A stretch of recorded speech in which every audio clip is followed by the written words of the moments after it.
प्रभु जीशु नाम रे समस्त को नमस्कार। जय जीशु।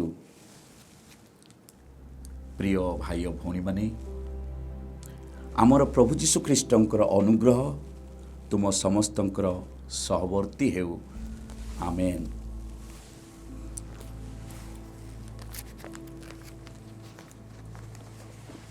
आज मु आपण मानकु पवित्रात्मा विषय रे किछि कहया पई चाहूछि। प्रथमे आमे देखिलु मोर प्रथम टॉक रे ईश्वरंकर प्रेम विषय रे देखिलु। द्वितीय टॉक पाप विषय रे आमे देखिछु। तृतीय रे जीशुंक ठारे मुक्ति एवं चतुर्थ टॉक विश्वास और मन परिवर्तन विषय रे आमे सुनिछु। मोर ए एपिसोड आपण माने फॉलो करंतु। पंचम विषय हैला पवित्र आत्मा। ईश्वर आमको एते प्रेम कले किंतु तांकर प्रेम को विश्वास न करिवार आमे पाप कलु। पाप कले मते ईश्वर आमको छाड़ी देले नाही, तांकर अद्वितीय पुत्र जीशु को प्रेरण कले। आ जीशु को ठारे ही मुक्ति अछि बोली आमे सुनिलु। एवं चतुर्थ टॉक रे जेतोले आमे जीशु को ठारे मुक्ति अछि, आमे विश्वास करिवा ओ मन परिवर्तन करिवा। जदि विश्वास और मन परिवर्तन कले आमे पवित्र आत्मा रे परिपूर्ण हेबा।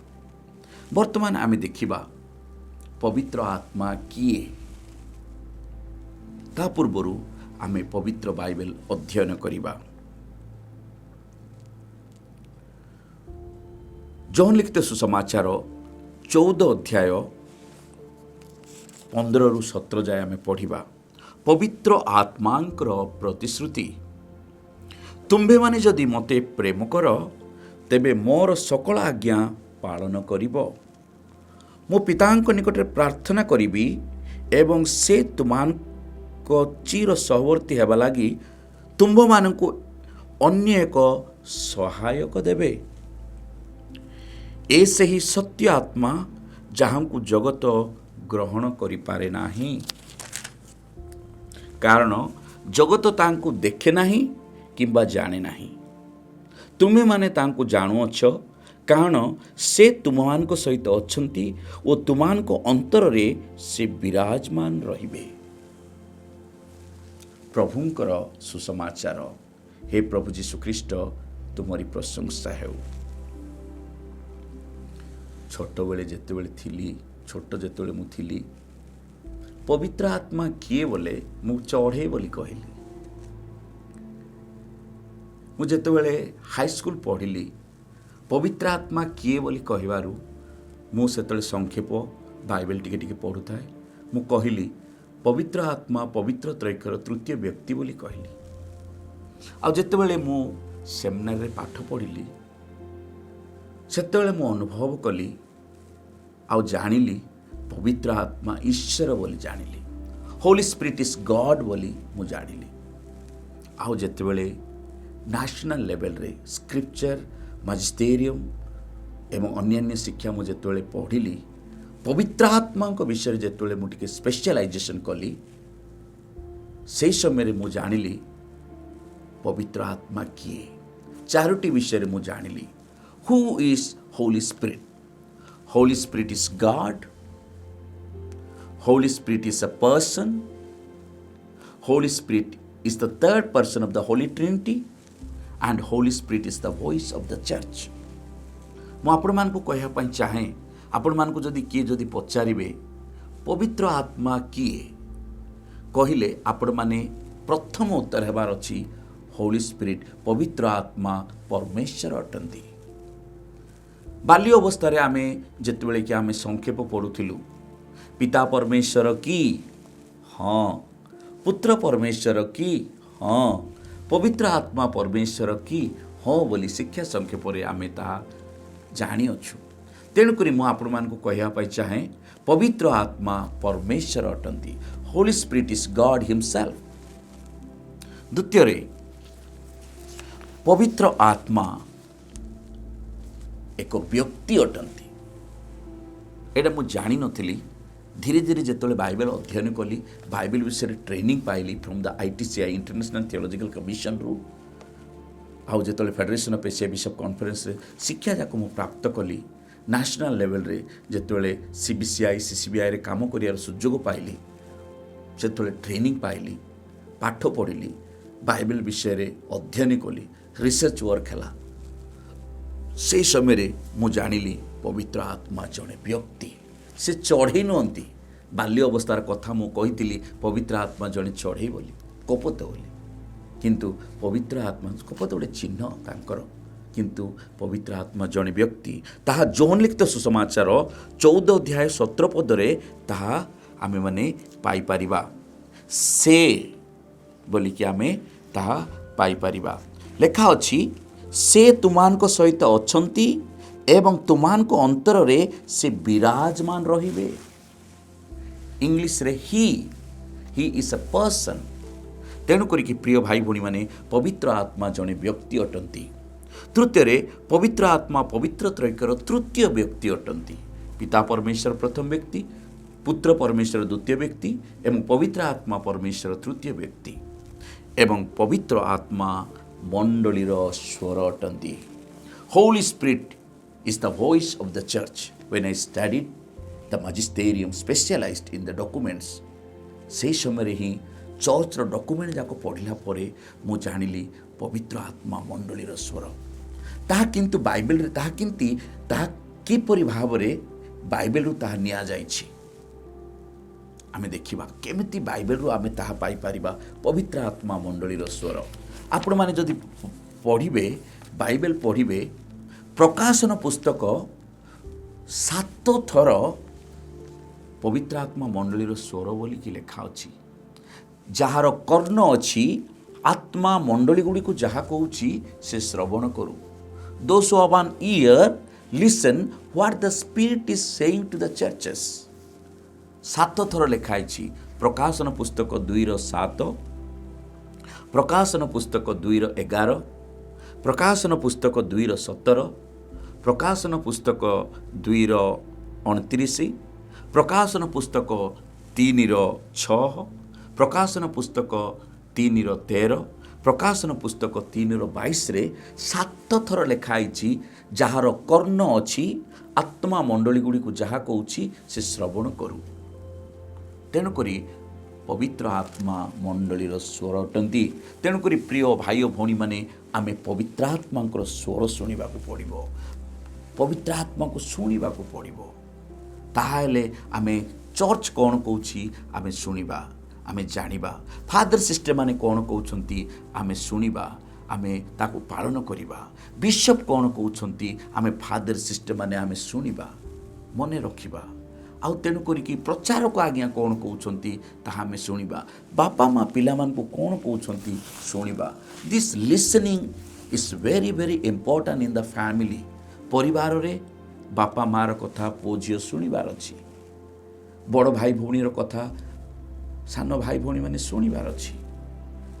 ଆଉ ପବିତ୍ର ଆତ୍ମାକୁ ଆମେ ଶୁଣିବାର ଅଛି। ଆମେ ଯଦି ପବିତ୍ର ଆତ୍ମାକୁ ଯଦି ଆମେ ଶୁଣିବା, ତାହେଲେ ଆମର ଫାଦର ସିଷ୍ଟରମାନଙ୍କୁ, ଆମର ବିଶପଙ୍କୁ, ଆମର ପରିବାରର ବାପା ମାଆମାନଙ୍କୁ, ଗୁରୁଜନମାନଙ୍କୁ, ପ୍ରଚାରକମାନଙ୍କୁ ଆମେ ଶୁଣିପାରିବା। ପ୍ରିୟ ଭାଇ ଓ ଭଉଣୀମାନେ, ବର୍ତ୍ତମାନ ଆମେ ଦେଖିବା ପବିତ୍ର ଆତ୍ମାଙ୍କର 9ଟି ଫଳ, ଯାହା ଗାଲାତୀୟ ପୁସ୍ତକ 5 ଅଧ୍ୟାୟ 22 ଏବଂ 23ରେ ଆମେ ପାଇପାରିବା।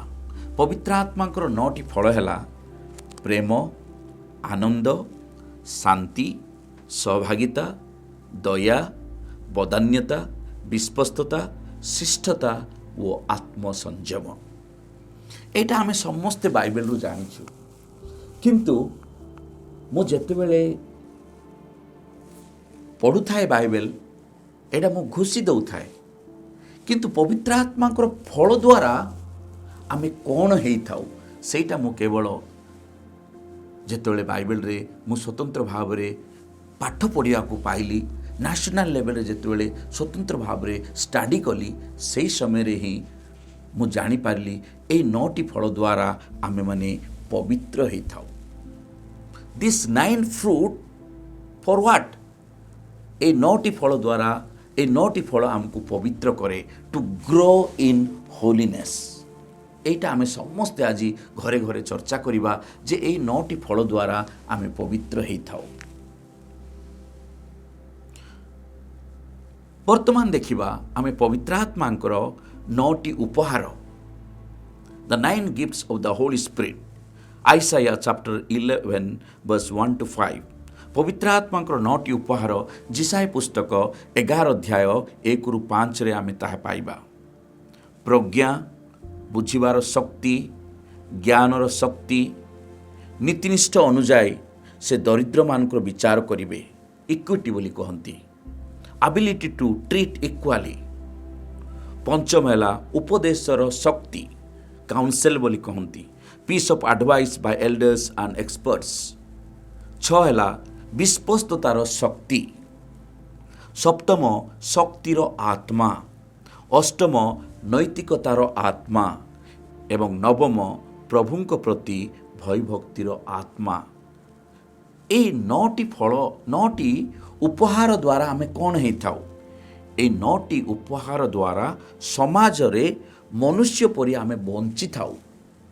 ଅନ୍ୟ ଧର୍ମର ଲୋକମାନେ ମଧ୍ୟ ଆମେ ମଲେ ମଧ୍ୟ କହନ୍ତି ସେ ଲୋକ ଭଲ ଥିଲେ ବୋଲିକି, କାରଣ ଆମ ପାଖରେ ପବିତ୍ର ଆତ୍ମାଙ୍କର 9ଟି ଉପହାର ଥିଲା। ଏବେ ଆମେ ଦେଖିବା ବିଶେଷ କରିକି ପବିତ୍ର ଆତ୍ମାଙ୍କର ସପ୍ତ ଦାନ। ମୁଁ ଯେତେବେଳେ ବାଇବେଲରେ ଯେତେବେଳେ ଆମେ ନ୍ୟାସନାଲ ଲେଭେଲରେ ଆମକୁ ଶିକ୍ଷା ଦିଆଗଲା, ସେହି ସମୟରେ ପବିତ୍ର ଆତ୍ମାଙ୍କର ଦାନ ବିଷୟରେ ଆମକୁ କୁହାଗଲା। ପବିତ୍ର ବାଇବେଲରେ ଆମେ ଦେଖିପାରିବା ପବିତ୍ର ଆତ୍ମାଙ୍କର ଦାନ 7ଟି ଅଛି, ଆଉ କେତେକ ପଣ୍ଡିତମାନେ ବାଇବେଲ ପଢ଼ିଲା ପରେ କହନ୍ତି 9ଟି ଅଛି ବୋଲି। ବାଇବେଲରେ ତାହା ଅଛି ବୋଲିକି ସେମାନେ କହନ୍ତି। ପ୍ରଥମ କରନ୍ତୀୟ 12 ଅଧ୍ୟାୟ 8ରୁ 10, ଦ କାରିସମ୍ ଅଫ୍ ଦ ହୋଲି ସ୍ପିରିଟ୍। ଏକ ଜଣକୁ ଆତ୍ମାଙ୍କ ଦାନ ପ୍ରଜ୍ଞା, ପ୍ରକାଶ, ଦକ୍ଷତା ପ୍ରଦତ୍ତ ହୁଏ, ଯେଉଁଟାକି ଆମେ ପ୍ରଜ୍ଞା ବୋଲି କହୁ, ୱିଷ୍ଟମ୍ ବୋଲି କହୁ। ଅନ୍ୟ ଜଣକୁ ସେ ଆତ୍ମାଙ୍କ ସାହାଯ୍ୟରେ ଜ୍ଞାନ ପ୍ରଦତ୍ତ ହୋଇଥାଏ। ତୃତୀୟ, କାହାକୁ ବିଭିନ୍ନ ଆତ୍ମାକୁ ପରଖିବାର ଦାନ ଆମେ ପାଇଥାଉ, ଡିସର୍ନମେଣ୍ଟ ବୋଲି କହନ୍ତି। ଚତୁର୍ଥରେ, ଆଉ କାହାକୁ ସେଇ ଏକ ଆତ୍ମାଙ୍କ ଦ୍ୱାରା ଆରୋଗ୍ୟକାରୀ ଶକ୍ତିର ଦାନ ମିଳିଥାଏ। ପଞ୍ଚମ, ଅନ୍ୟ ଜଣକୁ ସେ ଆତ୍ମାଙ୍କ ଦ୍ୱାରା ବିଶ୍ୱାସ ମିଳିଥାଏ। ଷଷ୍ଠ, ଅପର ଜଣକୁ ଅଦ୍ଭୁତ କର୍ମ ସାଧନ କରିବାର ଶକ୍ତି ମିଳିଥାଏ। ସପ୍ତମ, ଆଉ କାହାକୁ ଭାବବାଣୀ କହିବାର ଶକ୍ତି ମିଳିଥାଏ। ଅଷ୍ଟମ, ଆଉ କାହାକୁ ବିଭିନ୍ନ ଭାଷାରେ ଆଳାପ କରିବାର ଦାନ ମିଳିଥାଏ। ନବମ, ଅନ୍ୟ ଜଣକୁ ଭାଷାର ଭାବାର୍ଥ କରିବାର ଦାନ ମିଳିଥାଏ। ତେଣୁ କରିକି ପ୍ରିୟ ଭାଇ ଭଉଣୀମାନେ, ଆମେ ସପ୍ତ ଦାନ ବୋଲିକି ଆମେ ଶୁଣିଛୁ ବାଲ୍ୟ ଅବସ୍ଥାରୁ, ତାହା କରେକ୍ଟ। କିନ୍ତୁ ଦାନ 20, 30, 50, 100 ବି ହେଇଥାଏ। ବାଇବେଲ ମୁଁ ପଢ଼ିଲା ବେଳେ ଦେଖିଲି ଯେ ମୁଁ ସେଥିରେ 9ଟି ଦାନ ଅଛି। ଆଉ ତେଣୁ କରିକି ପ୍ରିୟ ଭାଇ ଓ ଭଉଣୀମାନେ, ଥିଓଲୋଜିକାଲି ଅନୁସାରେ ଦ କାରିସମ୍ କ୍ୟାନ୍ ବି ମେନି, କିନ୍ତୁ ଆମେ ସଂକ୍ଷେପରେ ପଢ଼ୁଛୁ ଆଉ ସ୍ୱତନ୍ତ୍ର ଭାବରେ ପବିତ୍ର ଆତ୍ମାଙ୍କର ସପ୍ତ ଦାନ ବୋଲି। ଆଉ ଏହି ଦାନ ଦ୍ୱାରା ଆମେ କ'ଣ ହେଇଥାଉ? ସକ୍ରିୟ ପ୍ରେରିତ ମଣ୍ଡଳୀର ସଦସ୍ୟ ହୋଇ ଆମେ ବଞ୍ଚିବା। ପ୍ରିୟ ଭାଇ ଭଉଣୀମାନେ, ସମସ୍ତେ କହୁଛନ୍ତି ଦାନ ଦାନ, କିନ୍ତୁ ଦାନ ମୁଁ ଆଜି ଆପଣମାନଙ୍କୁ କହିଦେଉଛି, ବିଶେଷ କରିକି ଦାନ ଦ୍ୱାରା ଆମେ ସକ୍ରିୟ ପ୍ରେରିତ ମଣ୍ଡଳୀର ଜଣେ ସଦସ୍ୟ ହୋଇଥାଉ। ଆମେ ଚର୍ଚ୍ଚକୁ ଆସିଥାଉ, ଚର୍ଚ୍ଚରେ ଗୀତ ଗାଇଥାଉ, ଚର୍ଚ୍ଚର କାମ କରିଥାଉ, କର୍ମକର୍ତ୍ତା ହିସାବରେ ଆମେ କାମ କରିଥାଉ, ବିଭିନ୍ନ ରେସ୍ପନ୍ସିବିଲିଟି ନେଇଥାଉ। ଆଉ ମୁଁ ଆଜି ଆପଣମାନଙ୍କୁ ବିଶେଷ କରି ପରିବାରର ସମସ୍ତ ସଦସ୍ୟଙ୍କୁ ହାତ ଯୋଡ଼ି ମୁଁ କହୁଛି, ଆପଣମାନଙ୍କ ପାଖରେ ଯଦି ପବିତ୍ର ଆତ୍ମାଙ୍କର ଦାନ ଅଛି, ତାହେଲେ ଆପଣମାନେ ଯାଇକି ଚର୍ଚ୍ଚ ସଫା କରିବେ, ତାହେଲେ ଚର୍ଚ୍ଚର ଗାର୍ଡ଼େନରେ ଆପଣମାନେ ଟିକେ ସାହାଯ୍ୟ କରିବେ, ପରିବେଶକୁ ସୁନ୍ଦର ରଖିବେ, ଆପଣମାନେ ଗୀତ ଗାଇବେ, ଆପଣମାନେ ମ୍ୟୁଜିକ୍ ମାରିବେ, ଆଉ ଆପଣମାନେ ଚଳଚଞ୍ଚଳ ହେବେ। ଯାହା ପାଖରେ ପବିତ୍ର ଆତ୍ମାଙ୍କର ଦାନ ନାହିଁ, ସେମାନେ ଚର୍ଚ୍ଚରେ ମଧ୍ୟ କାମ କରିପାରିବେନି, ଆକ୍ଟିଭ୍ ମିଶନାରୀ ହୋଇପାରିବେ ନାହିଁ, ଏବଂ ପରିବାରରେ ମଧ୍ୟ ସବୁବେଳେ ଆଳସ୍ୟମୟ ଜୀବନଯାପନ କରିବେ। ଆଉ ତେଣୁ କରିକି ପ୍ରିୟ ଭାଇ ଓ ଭଉଣୀମାନେ, ଆଜି ମୁଁ ଆପଣମାନଙ୍କୁ ପବିତ୍ର ଆତ୍ମାଙ୍କର ଫଳ, ପବିତ୍ର ଆତ୍ମା କିଏ, ପବିତ୍ର ଆତ୍ମାଙ୍କର ଫଳ, पवित्र आत्मा उपहार पवित्र आत्मा दान विषय कहली शेष में पवित्र आत्मा 7टी बाइबल कोटेशन मु कही मु बंद करी जिजिकल 36:26 रे मु तुमानक अंतर रे मु एक नूतन आत्मा रखिबी तुमानकर मांस विशेषरु प्रस्तरमय हृदय काढ़ी नहीं से स्थान रे मु तुमानकु एक मांसमय हृदय प्रदान करिबी। नंबर 2 प्रेरित 1:5 रे कारण जोहन जल दीक्षा स्नान देले किंतु तुमे माने अल्प दिन मध्य पवित्र आत्मा द्वारा दीक्षित हब। 3 प्रथम करंतिय 6:19 रे तुमे कौन जान नहीं तुम शरीर पवित्र आत्मा मंदिर आउ से पवित्र आत्मा को तुमे ईश्वर ठारू पाइछ एवं से तुम अंतर रे वास करती वो तुमे माने आउ निजर नुह। पवित्र आत्मा चतुर्थ कोटेशन जोहन 14:26 किंतु से सहायक से पवित्र आत्मा जहाँ को पिता मो नाम रे प्रेरण करिवे से तुमानकु सकल विषय शिक्षा देवे एवं जो सकल विषय मु तुमानकु कही अछि ताहा तुमानकु स्मरण कराई देवे। पवित्र आत्मा पंचम कोटेशन एफिसियो 4:30 मुक्ति दिवस पाई तुमे माने जहाँ द्वारा मुद्रांकित होइछ ईश्वरंकर से पवित्र आत्मा को दुख दियो नहीं। पवित्र आत्मा षष्ठ कोटेशन रोमियो 8:26 पद सेहीपरि आत्मा आमर दुर्बलतारे आमको साहाय्य करती कारण किपरि भावरे प्रार्थना करिया उचित ताहा आमे जानु नाहु किंतु आत्मा निजे आम तरफरु अव्यक्त भाषा रे आर्त स्वर रे निवेदन करती। एवं पवित्र आत्मा सप्तम कोटेशन प्रकाशन 22:17 रे आत्मा ओ बधु कहती आस जो माने ताहा शुणती से माने कहती आस एवं जो माने तृषित से माने आसंतु एवं जे इच्छा करती से बिना मूल्य रे जीवन जल पान करंतु। प्रिय भाई भौणी माने शेष में मो पवित्र आत्मा यही गीत गोटे गान करी मु बंद करी जहाँकि सारा ओडिशा रे यही पवित्र आत्मा गीत गाती बाल्य अवस्थारू जेतबेले मु पाठ पढ़िली आउ फादर हेली मोर जाजक हेबार प्रथम वर्ष रे बिशप शरद चंद्रंकर बिशप हेबार एपिस्कोपाल ऑर्डिनेशन थिला से समय रे मु जणे युव जाजक हिसाब रे गीत परिचालना करथिली आउ सेही गीत आमे गाइथिलु ताहा थिला पुराना गीत आ ताहा समस्त को स्पर्श करिथिला। It was so beautiful so melodious so graceful से गीत मु आज गाइबी आपण माने परिवार गुड़िकरे पवित्र आत्मा गीत गाउछंती आउ जेतले आपण माने प्रार्थना करबा को जाउछंती कोन उद्देश्य नै आपण माने आरंभ करूछंती पवित्र आत्मा गीत गान करी आपण माने मीटिंग बा प्रार्थना आपण माने आरंभ करंतु। हे देव पवित्र आत्मान आम्भ आत्मारे बिराज करत ही प्रकाशन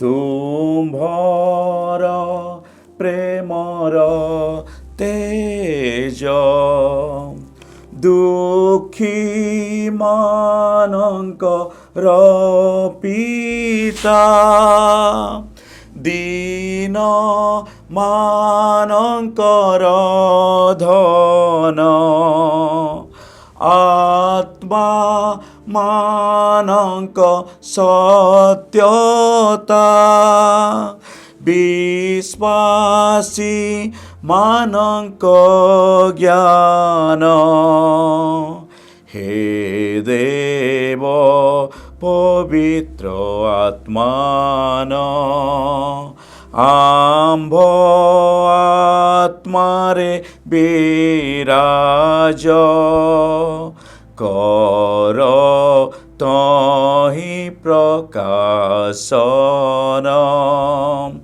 तुम्भर प्रेमर तेज ତୁମ୍ଭ ସେବକ ମାନଙ୍କୁ ତୁମ୍ଭ ସପ୍ତ ଦାନ ଦିଅ, ପାପ ମୁକ୍ତ ହେବାକୁ ତୁମର ପ୍ରସାଦ ଦିଅ। हे देव पवित्र आत्मान आम्भ आत्मारे विराज कर तहि प्रकाशन तुम्भर प्रेमर तेज। पवित्र आत्मा आपण मानकु शक्ति जोगांतु। आपण मानक परिवार जेतेबेले गंडगोल मारपीट होउछि से सबको दूर करंतु। पवित्र आत्मा शक्ति लाभ करंतु। पवित्र आत्मा फल, पवित्र आत्मा उपहार, पवित्र आत्मा दान आपण मानक परिवार रे प्राप्त करंतु। एवं आपण माने समस्ते आमे समस्ते पवित्र आत्मा ठारे शक्तिशाली हवा, पवित्र आत्मा रे परिपूर्ण होई पवित्र होई स्वर्ग को जीवा। प्रभु आपण मानकु आशीर्वाद करंतु। धन्यवाद।